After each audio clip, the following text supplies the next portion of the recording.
नमस्कार और आप सभी का स्वागत है इस वीडियो में। आपने थंबनेल देख लिया होगा। हम लोग यहाँ पे पढ़ेंगे टाइप्स ऑफ क्वाड्रिलेटरल्स, उनकी प्रॉपर्टीज के बारे में। तो चलिए समय न गवाते हुए शुरू करते हैं।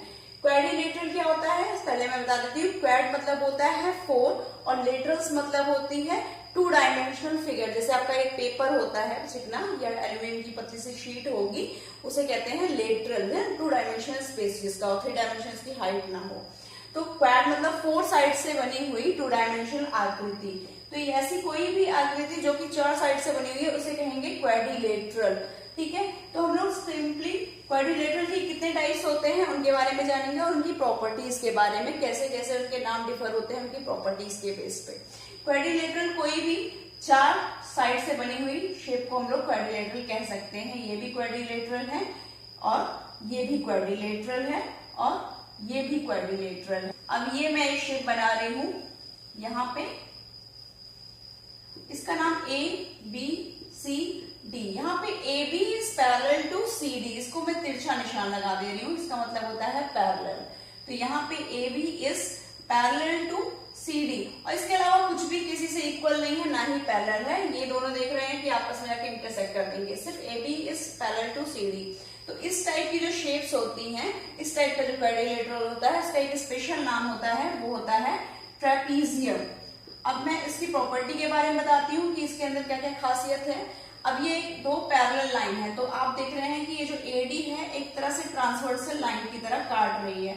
तो लाइंस की मैंने एक वीडियो बनाई थी, जिनको नहीं देखा होगा वो प्लीज जाके देख लेंगे इस वीडियो में। मैं इस पर लिंक भी दे दूंगी आपको आई बटन में।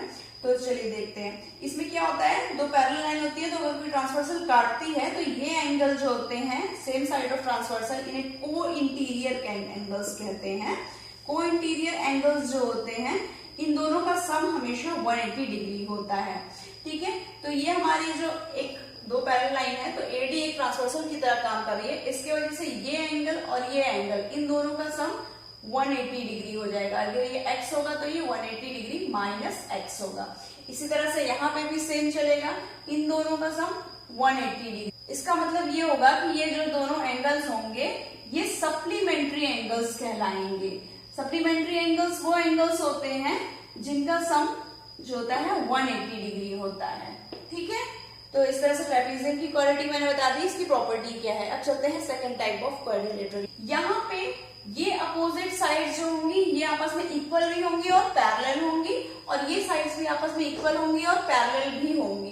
कहने का मतलब अगर मैं यहाँ पे एक तिरछा निशान लगाऊं और यहाँ लगाऊं, इसका मतलब ये दोनों पैरेलल हैं। यहाँ लगाऊं यानी ये दोनों साइड्स आपस में पैरेलल हैं। इसके अलावा मैं यहाँ पे एक सिंगल लाइन लगाऊंगी, यहाँ सिंगल, इसका मतलब ये दोनों इक्वल हैं, और यहाँ डबल और यहाँ डबल। कहने का मतलब ये इसके इक्वल है, लेकिन यहाँ सिंगल है और ये डबल है, यानी ये दोनों अनइक्वल है। अपोजिट साइड्स क्या है, पैरेलल हैं और इक्वल हैं। इसी की तरह यहाँ पे भी दोनों अपोजिट साइड्स आपस में पैरेलल हैं और इक्वल हैं। इसको हम लिखेंगे कैसे, A B is parallel to C D and A B is equal to C D. इसके अलावा AD is parallel to BC and AD is equal to BC। ये है हमारा। अब इसका नाम क्या होता है इसको मैं बता देती हूँ। इसका नाम है पैरेललोग्राम। इस पैरेललोग्राम के डायगोनल्स की प्रॉपर्टी के बारे में बात करते हैं। अगर मैं इन दोनों पॉइंट्स को जोड़ दूं BD और AC को, तो ये जो डायगोनल्स होंगे एक पॉइंट पे काटेंगे, इसका नाम रख देते हैं O। इसकी क्या खासियत है, जब ये डायगोनल्स आपस में एक दूसरे को काटते हैं तो ये बराबर में काटते हैं, यानी ये एक दूसरे को, डायगोनल्स जो होते हैं ये हमेशा बाइसेक्ट करते हैं, ऑलवेज बाइसेक्ट। अब बाइसेक्ट क्या मतलब क्या होता है, बाइसेक्ट देखिए, बाई और सेक्ट ये 2 वर्ड से बना है। बाई का मतलब होता है टू इक्वल पार्ट्स। ठीक है, सेक्टर मतलब टुकड़े कर देना, किसी लकड़ी के 2 टुकड़े कर दिए, सेक्टर कर दिए। 2 इक्वल पार्ट्स में इसको काट देता है, यानी डायगोनल जब एक दूसरे काटेंगे तो बराबर एक टुकड़े में काट देंगे, यानी AO is equal to OC। अब मैं यहाँ पे 3 निशान लगा रही हूँ और यहाँ पे भी 3, यानी ये दोनों पार्ट्स आपस में इक्वल हैं।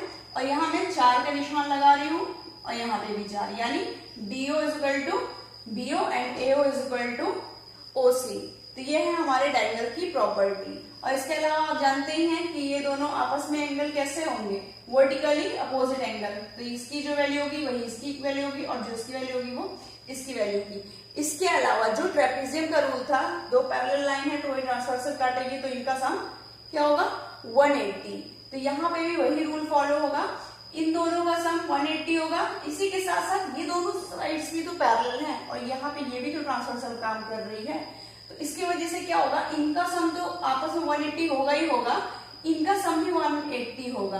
तो एक तरह से आप देखें तो ये दोनों angle B is equal to angle D होता है और angle A is equal to angle C होता है। तीसरे टाइप का हमारा जो क्वाड्रिलेटरल है वो है आपकी जो पतंग आप लोग उड़ाते हैं उस शेप का, तो इसको कहते हैं काइट शेप। यहाँ पे ये साइड इसके पैरेलल होगी और ये साइड इसके पैरेलल होगी, लेकिन जो इसके पैरेलल होंगी वो आपस में इक्वल नहीं होंगी। इक्वल यहाँ पे जो बगल वाली साइड्स होंगी ये दोनों इक्वल होंगी। यानी यहाँ पे अगर मैं सिंगल लाइन लगाऊं तो यहाँ पे ये सिंगल लाइन लगेगी और यहाँ पे डबल लाइन लगाऊं तो यहाँ डबल लाइन लगेगी। इसके अलावा अगर इसका नाम मैं A B C D रखूं तो यहाँ पे जो डायगोनल्स होंगे इस तरह से अगर काटेंगे तो इसकी लेंथ यहाँ मैं 3 निशान लगाऊंगी तो यहाँ 3 लगाऊंगी, ये लेंथ इसके बराबर होगी, ये इक्वल नहीं होंगी। ठीक है, तो ये है हमारे काइट की खासियत। यहाँ पे मैं लिख के दिखा दे रही हूं आपको, AB is equal to AD होता है और AB is parallel to CD। इसके अलावा सेम इस यहाँ पे भी आपका क्या हो जाएगा, BC is equal to CD, जबकि BC इज पैरेलल टू आपका AD होता है। ठीक है, तो ये हमारे काइट का कंसेप्ट। और इसके अलावा आपका क्या हो जाता है, BO is equal to DO, ये हमारे डायगोनल की वजह से होता है। और यहाँ जो ये डायगोनल्स होते हैं ये एक दूसरे को 90 डिग्री पे काटते हैं, ये हमारी काइट की खासियत होती है कि डायगोनल्स हमेशा 90 डिग्री पे काटते हैं। पैरेललोग्राम के केस में ऐसा नहीं था। अब हम लोग चलते हैं फोर्थ टाइप के क्वाड्रिलेटरल टाइप का क्वाड्रिलेटरल। ये है हमारा रोम्बस। और ये क्या होता है, इसमें अपोजिट साइड्स पैरेलल होती हैं, इसके अलावा चारों साइड्स आपस में इक्वल होती हैं। इसका नाम मैंने जो रखा है इसके हिसाब से AB is equal to BC is equal to AD is equal to CD। ये कंटिन्यू चल रहा है यहां से यहां तक। ठीक है, अगर मैं यहाँ पे एक निशान लगाऊं तो यहाँ पे भी एक, यहाँ पे भी एक, यहाँ पे भी एक, लेकिन AB is parallel to CD and BC is parallel to AD। ठीक है, इसके अलावा ये जो डायगोनल्स होते हैं एक दूसरे को बाइसेक्ट तो करते ही करते हैं, जैसे आपके पहले था। तो यहाँ पे मैं 2 निशान लगाऊंगी, यहाँ पे 2 और यहाँ 3, यहाँ 3। डायगोनल्स आपस में इक्वल नहीं होते, इनकी लेंथ इक्वल नहीं होती। आप देख रहे हैं ये बड़ा है ये छोटा है। ठीक है, तो ये इक्वल करते हैं, एक दूसरे को बाइसेक्ट करते हैं। इसके अलावा एक और इसकी खासियत है कि ये आपस में बाइसेक्ट 90 डिग्री पे करते हैं। वहां पे ऐसा नहीं था, कुछ एक्यूट बन रहा था, कोई ऑब्ट्यूज बन रहा था। तो ये सारे एंगल्स ऑटोमेटिकली, आपको पता है एक भी एंगल अगर 90 डिग्री बना तो ये सारे एंगल 90 डिग्री पे ही बनेंगे। तो इस तरह से आप देख लीजिए कि रोम्बस की जो खासियत है ये पैरेललोग्राम से थोड़ा सा अपग्रेड होता है। इसके अलावा ये जो अपोजिट एंगल्स होंगे ये आपस में इक्वल होंगे। Angle A is equal to angle C, angle B is equal to angle D, जिसकी वजह से जो बगल वाले एंगल होंगे ये एडजेसेंट एंगल्स, ये आपस में क्या हो जाएंगे, सप्लीमेंट्री। ये दोनों एंगल भी आपस में सप्लीमेंट्री, यानी इनका सम जो होगा 180 डिग्री होगा। ठीक है, तो ये हमारा रोम्बस था, इसकी प्रॉपर्टी मैंने आपको बता दी।